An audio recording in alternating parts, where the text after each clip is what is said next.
Hi, my name is Zoe Bettes. I was Erin Toner's mentor for her Technology in the Classroom course.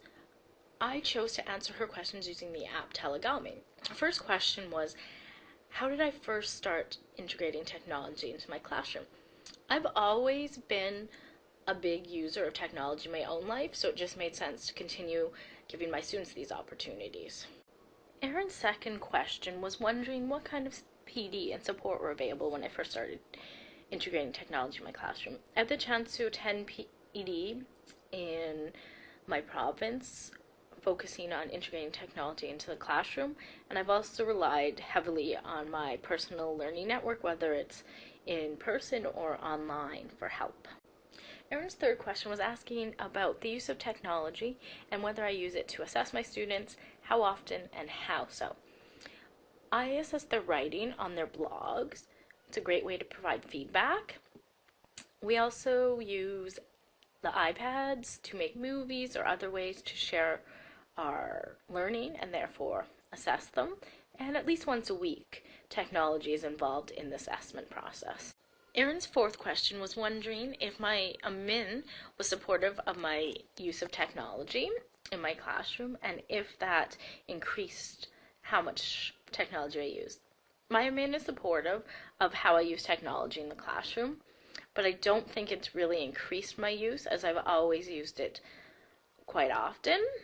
Erin's fifth question was asking, what technology tool do I find convenient and engaging for students? Blogging through our kidblog.org blog account is the most engaging tool I have ever used with my students. They absolutely love to blog. Erin's sixth question was wondering if there's any technology tool I would not recommend using in the elementary grades. My experience so far has just been with grade 3 and 4, and I have not used anything yet that I wouldn't try again. You just have to know your students' capabilities and whether or not technology would work based on that. Erin's seventh question was asking if I had had any setbacks using technology in the classroom and how we overcame them. Last year there was a little bit of issues around our use of social media in the classroom just because parents didn't understand how exactly it was being used. So what I did was I talked about how we were doing it responsibly, how we're learning from it, and how we are learning to become digital citizens, and that seemed to smooth things over. Erin's last question was asking for advice for first-year teacher and integrating technology into classroom.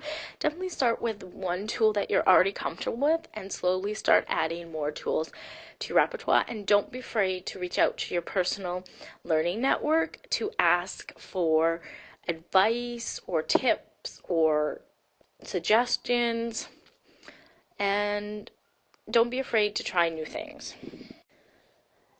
Thank you for connecting with myself and my students. They really enjoyed learning from you, and they really appreciated your comments on their blog. Best of luck in your teaching career.